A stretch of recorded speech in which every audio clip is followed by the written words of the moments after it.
Burt Lancaster was one of the most powerful and mysterious figures to ever come out of old Hollywood, and his private life was just as guarded as his public image was bold. Born Burton Stephen Lancaster on November 2, 1913 in New York City, he didn't grow up surrounded by luxury or studio handlers. He came from a working-class family, learned discipline early, and built his body through grit, sweat, and raw physical work that shaped everything that came next. Before movie cameras ever found him, Lancaster was flipping through the air as a circus acrobat and athlete, pushing his body to the limit every single day. That background wasn't a phase. It was the foundation of his confidence, movement, and commanding presence. When he finally stepped in front of a camera, he didn't need stunt doubles or tricks. He moved like someone who owned the space, and Hollywood noticed fast. By the 1940s, studios couldn't ignore his towering build, piercing stare, and natural magnetism. Lancaster didn't look like a polished studio creation. He looked dangerous, real, and unpredictable, and that made him irresistible on screen. His breakout role came in 1946 with The Killers, where he played a doomed former boxer headed toward an unavoidable fate. That performance hit hard. It wasn't just physical power, it was emotional weight, pain, and silence all rolled into one man. That role launched him straight into the spotlight and proved he wasn't just another tough guy. Lancaster blended rugged masculinity with emotional depth in a way that unsettled audiences and critics alike. He could play strength and vulnerability in the same breath, moving easily between film noir, westerns, epic dramas, and stories that tackled uncomfortable truths head-on. Behind the scenes, Lancaster was just as bold. In the 1950s, he shocked the studio system by co-founding his own production company, Hecht Hill Lancaster. That move wasn't about ego, it was about control. He wanted stories that mattered, characters that felt human, and films that didn't talk down to audiences. At a time when most actors stayed quiet and followed orders, Lancaster took the wheel. Through that company, he helped bring socially aware films to life, including Marty in 1955, a deeply personal story that stunned Hollywood by winning Best Picture. This wasn't glamour or fantasy, it was real life, loneliness, love, and quiet hope. Then came Separate Tables in 1958, a film that dug into human insecurity, shame, and connection in a way that studios usually avoided. Lancaster's performances kept leveling up. In Elmer Gantry in 1960, he delivered a jaw-dropping portrayal of a charismatic ex-con wrestling with faith, ego, and temptation. That role earned him his first Academy Award and proved he could be charming, unsettling, and morally complex all at once. Just 2 years later, he stunned audiences again in Birdman of Alcatraz, transforming into a withdrawn, damaged man who slowly found purpose and humanity behind prison walls. That performance earned him his second Oscar and cemented his legacy as a master of layered characters. Off-screen, Lancaster wasn't hiding his principles, even if he had to guard parts of his personal life. He openly supported civil rights, fought against discrimination, and stood with workers and artists when doing so could cost careers. In an industry built on silence and image control, Lancaster spoke up anyway. He used his fame as leverage, not protection, and that earned him deep respect from people who knew the risks. While the studio system demanded secrecy and strict public personas, Lancaster navigated his private world quietly, carefully, and on his own terms. Old Hollywood wasn't a place that allowed honesty without consequences, and everyone knew it. What mattered was that he survived, thrived, and never let fear strip away his integrity or talent. Even into the 1970s and 1980s, Lancaster kept choosing challenging roles, refusing to fade into nostalgia. He remained sharp, daring, and engaged, proving that true power in Hollywood wasn't just about fame. It was about longevity, courage, and refusing to be boxed in. This wasn't just a movie star's life. It was the story of a man who built himself from the ground up, protected his truth in a hostile system, and left behind a legacy that still shakes Hollywood to this day. As Burt Lancaster moved deeper into the later stages of his career, he didn't slow down or fade quietly. Instead, he flipped expectations on their head. One of his most striking later performances came in The Swimmer, a surreal, unsettling film that shocked audiences at the time. It wasn't flashy or comfortable. It was psychological, symbolic, and deeply unsettling. Over the years, that movie grew into a cult classic, praised for its bold storytelling and Lancaster's fearless performance as a man unraveling beneath the surface of suburban perfection. Then came Atlantic City, a quiet but powerful turn that earned Lancaster yet another Academy Award nomination. This time, he leaned fully into age, regret, and vulnerability. He played a character shaped by time, missed chances, and fading relevance, and the performance hit with emotional weight. Even as Hollywood shifted toward younger faces and louder blockbusters, Lancaster stayed relevant by choosing depth over noise and risk over comfort. While his professional life kept evolving, his personal life remained layered and complicated. Lancaster was married 3 times and became the father of 5 children, with each chapter reflecting a different version of who he was at that moment in life. Behind the confident smile and commanding presence was a man juggling responsibility, ambition, and constant pressure in an industry that never stopped watching. His first marriage was to June Ernst, a woman deeply rooted in the circus world and aerial performance. June wasn't just connected to that life, she was born into it. Her mother was a respected aerialist, and June carried that fearless spirit forward as a trapeze acrobat herself. Before Lancaster ever stepped into Hollywood, he was already immersed in this physically demanding world alongside her. After they married, Lancaster didn't stand on the sidelines. He trained, performed, and traveled with June's circus family, sharpening the acrobatic skills that would later become his signature on screen. This period shaped his body, his confidence, and his ability to command attention without saying a word. Still, despite their shared passion and background, the marriage couldn't hold under the weight of ambition and changing paths. The timeline of their separation remains messy and debated. Some reports point to 1940, while later research suggests the divorce may not have been finalized until years later. That uncertainty only adds to the confusion surrounding Lancaster's next chapter and the overlap between personal transitions and career momentum. His second marriage to Norma Anderson marked a completely different phase of life. Their story began during World War II under unusual circumstances. Norma, originally working as a stenographer, found herself stepping in for an ill performer in a USO production meant to entertain American troops stationed overseas. Fate stepped in fast. According to accounts, Norma spotted Lancaster in a crowd and immediately asked, "Who is that good-looking officer, and is he married?" That single moment sparked a blind date arranged the very same night. Their connection was instant, and they married in 1946, launching a long, intense, and politically active partnership. Norma wasn't interested in Hollywood glamour. She was deeply committed to activism and civic engagement. Their Bel Air home wasn't just a celebrity residence. It included a full room dedicated to printing presses and mailing operations for political causes.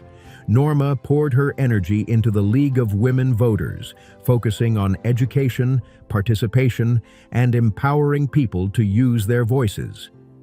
She was also a lifelong member of the NAACP, and together she and Lancaster supported civil rights at a time when many celebrities stayed silent. The couple even hosted a fundraiser in support of Martin Luther King Jr. and the Southern Christian Leadership Conference ahead of the historic 1963 March on Washington. That wasn't trendy activism, it was risky and real. Together, Burt and Norma had 5 children: Bill Lancaster, who later built his own career as an actor and screenwriter, James, Susan, Joanna, who became a film producer, and Sale, often pronounced Sheila. From the outside, they appeared politically aligned, purposeful, and united. But behind closed doors, the marriage carried deep strain. Balancing activism, fame, family, and personal differences created pressure that never fully disappeared. Their story reflected the reality behind the image, a reminder that even the most principled partnerships can struggle under constant spotlight and expectation. This phase of Lancaster's life showed a man still evolving, still conflicted, and still pushing forward, both on screen and off. The pressure of Burt Lancaster's relentless career, mixed with personal strain and emotional distance, eventually pushed his second marriage past the breaking point. By 1966, he and Norma Anderson had separated, and their divorce was finalized in 1969, marking the end of a long, politically charged partnership that had once seemed unshakable. Fame, activism, and constant scrutiny proved to be a heavy load for any relationship to carry. During this turbulent period, Lancaster entered a long-term but volatile relationship with Jackie Bone, a hairdresser he met while working on The Professionals, one of his major late 1960s projects. Jackie wasn't part of the studio elite or social circuit, and that outsider energy added both excitement and instability to their bond. Their connection burned hot and fast, fueled by emotion, intensity, and frequent conflict. According to multiple accounts circulated within Hollywood circles at the time, their relationship was marked by dramatic highs and explosive lows. One infamous story, often repeated as an example of just how turbulent things became, describes an incident at a dinner party attended by prominent industry figures like director Sidney Pollack and actor Peter Falk. In that moment, Jackie Bone allegedly smashed a wine bottle over Lancaster's head during a heated confrontation. Whether exaggerated or not, the story stuck because it captured the raw volatility people associated with their relationship. Ultimately, their time together ended after Jackie Bone underwent a major religious conversion. Lancaster, known for his complex personal beliefs and strong individual values, reportedly struggled to reconcile the sudden shift in worldview. The emotional gap widened and the relationship collapsed under the weight of incompatible paths. Much later in life, Lancaster entered his third and final marriage. In September 1990, he married Susan Martin, a relationship that stood in stark contrast to his earlier unions. This marriage was quiet, private, and largely shielded from public drama. There were no headline-grabbing controversies, no political campaigns operating out of the living room, just companionship and stability. Susan Martin became Lancaster's partner during his final years, standing by him as he faced health challenges and reflected on decades spent under the spotlight. When he passed away in 1994, their marriage had lasted until the end, offering him calm after a lifetime of intensity. Yet behind the public narrative of marriages and family, Lancaster reportedly shared deeply personal reflections with close friends about another hidden side of old Hollywood. According to these second-hand recollections, he spoke of secret romantic connections with several powerful and iconic men of his era, all framed as private experiences shaped by secrecy and fear rather than public identity. It's critical to understand the context. During Hollywood's golden age, same-sex relationships were considered career-ending scandals. Studios enforced strict image control, and even rumors could destroy lives. Any discussions of these connections are based on reported claims and recollections, not public confirmation, and reflect the dangerous environment performers navigated at the time. One name often mentioned in these stories is Cary Grant, known for his polished charm, sharp wit, and flawless screen persona. Lancaster reportedly described their connection as intense, but guarded. They met at industry events in the late 1940s, already established stars moving through overlapping circles. Grant was famously private, and his long-term living arrangement with Randolph Scott fueled decades of speculation, though neither man publicly addressed it. According to Lancaster's alleged recollections, any emotional connection between him and Grant unfolded cautiously, during discreet weekends far from prying eyes along the Pacific Coast Highway. Fear of exposure loomed constantly, and the relationship reportedly ended when Grant chose safety and silence over risk. Perhaps the most unsettling claim Lancaster allegedly shared involved J. Edgar Hoover, the powerful head of the FBI. Hoover, who was never married and was widely rumored to have had a close personal bond with his aide Clyde Tolson, held immense political influence and deep ties to Hollywood's moral policing. According to Lancaster's reported account, they met through elite social circles at a high society charity gala in Washington, D.C.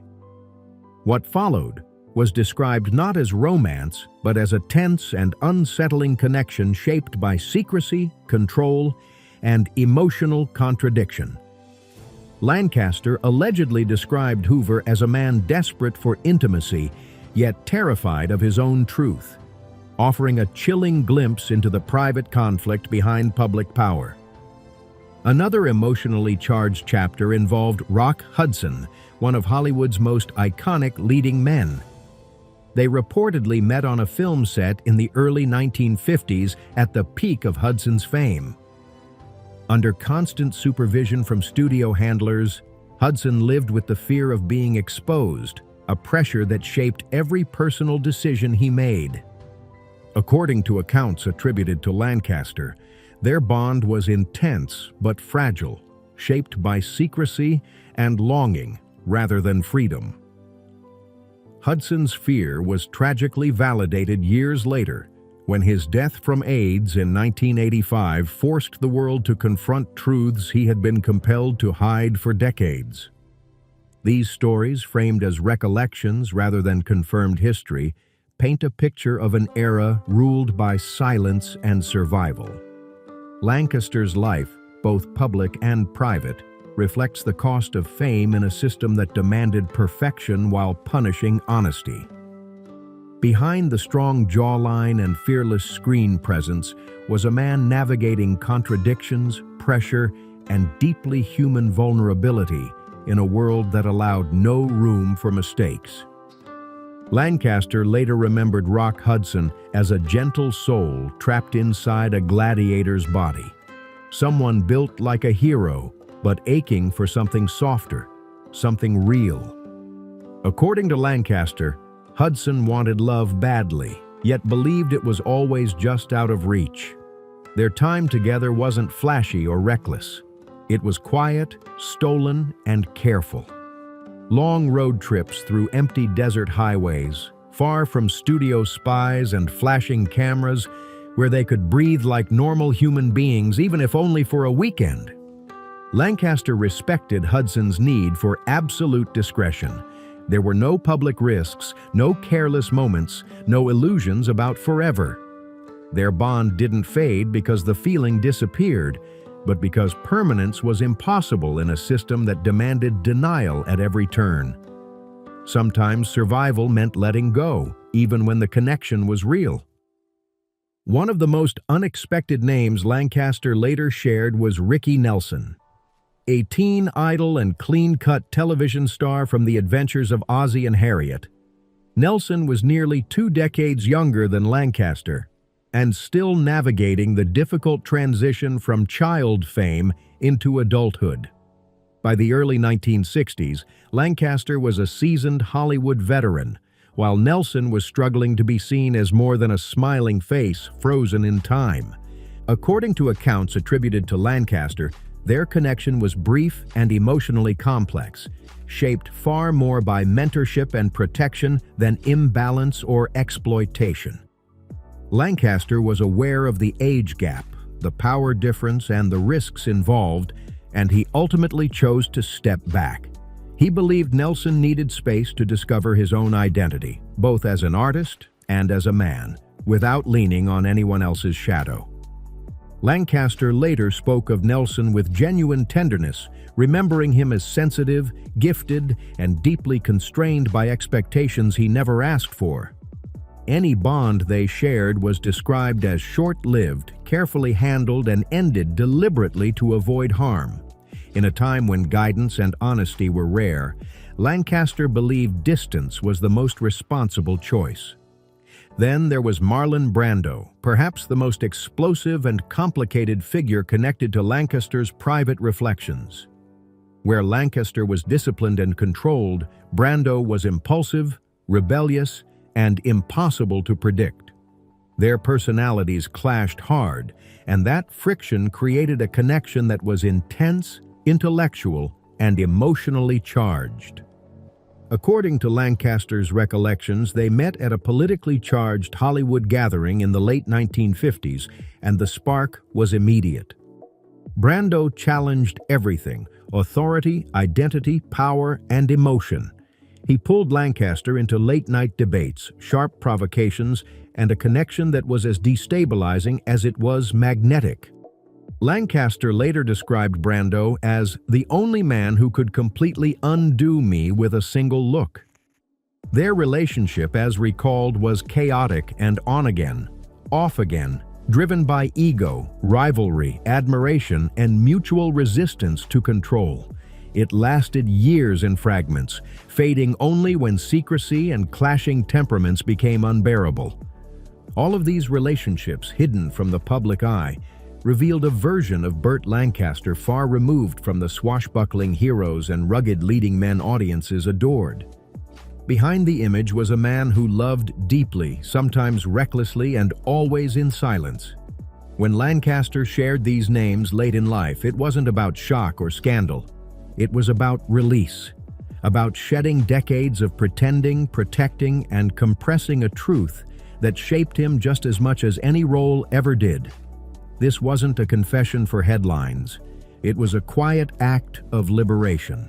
Burt Lancaster died in his Century City apartment in Los Angeles after suffering his third heart attack at 4:50 a.m. on October 20th, 1994. He was 80 years old. His body was cremated, and his ashes were scattered beneath a large oak tree at Westwood Memorial Park in Westwood Village, California. Just as he requested, there was no public memorial, no grand farewell. A simple ground plaque bearing the inscription, Burt Lancaster, 1913 to 1994, marks the spot. Quiet, restrained, and private, exactly how he wanted it. If you found this story powerful, revealing, or eye-opening, make sure to subscribe, like, and share for more untold Hollywood histories that go deeper than the surface.